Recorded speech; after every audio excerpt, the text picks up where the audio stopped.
Hi and welcome back. This riding session is primarily focused on schooling the rider and horse together, a subject very rarely given the time and attention it deserves. As you will have noticed, in the horse world there are many belief systems and arguments bandied around where trainers and riders defend their training system with great protection and passion. And why shouldn't they? After all, their belief system has cost them dearly, both in terms of time and money. The last thing they want to hear is that they made the wrong choice, especially with such an investment at stake. After all, their teachers told them their way is the best and most correct, according to the classical masters. It's a great pity because sticking rigidly to your way keeps you stuck in old training methods and stops communication with other riders in different camps.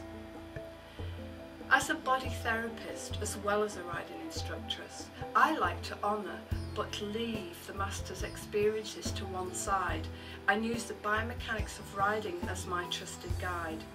Good biomechanics don't argue, defend, exclude or change trends. Biomechanics are universal truths.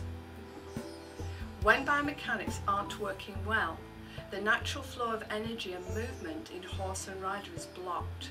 The energy isn't lost. Instead, it creates friction and hotspots within the body that eventually lead to pain and distress.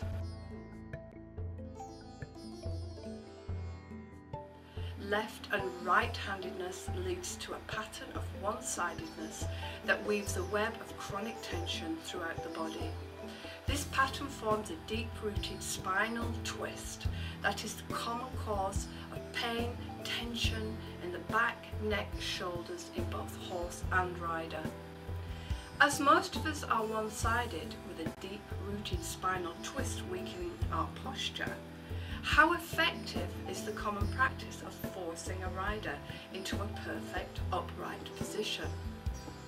Well, from a biomechanical point of view, it is like trying to flog a dead horse. Not only is it exhausting for the rider, it is also impossible to make continuous corrections to different parts of the body, because as soon as your attention goes elsewhere, your shoulders go forward, your knees draw up and your back hollows again. And consider this, while you are hopping from one part of your body to the other, how much time do you have to feel what is going on in your horse?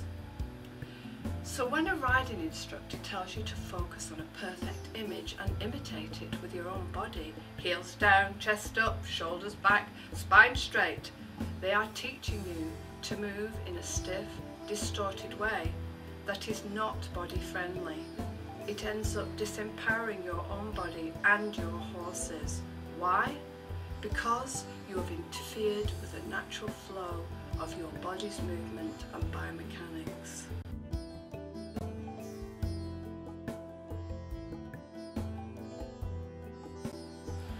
When you learn how to school your own and your horse's body in a non-invasive, friendly and curious way, you and your horse will relax and develop great flexibility. Instead of being at war with your body, you'll find it naturally organises itself. You'll then receive the gift of pleasurable, easy, pain-free riding. Your pelvis and hip joints will allow your horse's movement to flow through you, and your back will raise itself into effortless vertical alignment. So let's drop this ideal and get real.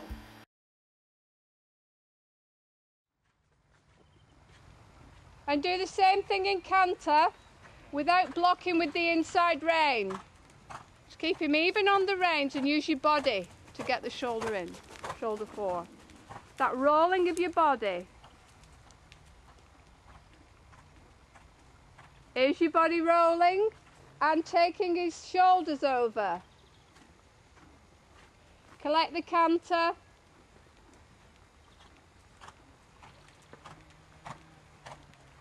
Big stroke. Now see if you can use your body to open his left side more. See if you can let it roll like you did before. fantastic, absolutely.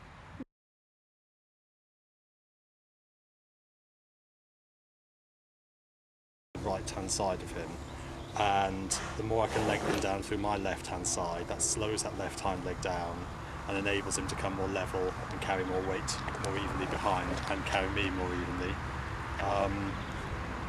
which feels much more stable. As soon as I slowed everything down, and it was a vicious circle, as I got more weight length down through my left side, the horse slowed down with me. Everything felt much easier and improved. There was a point, actually, what the shoulder in did, it actually got you spiralling. Yes. With the amount of spiral you need to have for this exercise. Yes. And I think when I asked you to do the shoulder in, you naturally started to spiral more. Yes. And it improved your spiral. Yeah. So you're actually, with your whole body, you're turning the horse's shoulders. Yeah. And what you noticed is that when you sat, you had a nice connection with your seat bone and his left hind. Did you feel that? Definitely. What did it feel like to how it normally feels? Much shoulder more in. even, better rhythm, stronger from behind, more stable and much softer, much more level. But, what I've noticed is that the leg was in the correct position. Comes around me. So do you just think first you weren't putting enough into the turn? Yes. What was it that was stopping you? What were you thinking about then? It's interesting for people to know where you can kind of block yourself from the spiral. We concentrate on too much bringing the horse over the outside rein, right? And that was pushing me over to the right with it. So you found that when you just work your body, that did it anyway. That did it anyway, yes. And yes. that's how I turn horses on circles. Yeah, there's much less outside rein, or much less moving of our body. Yeah. So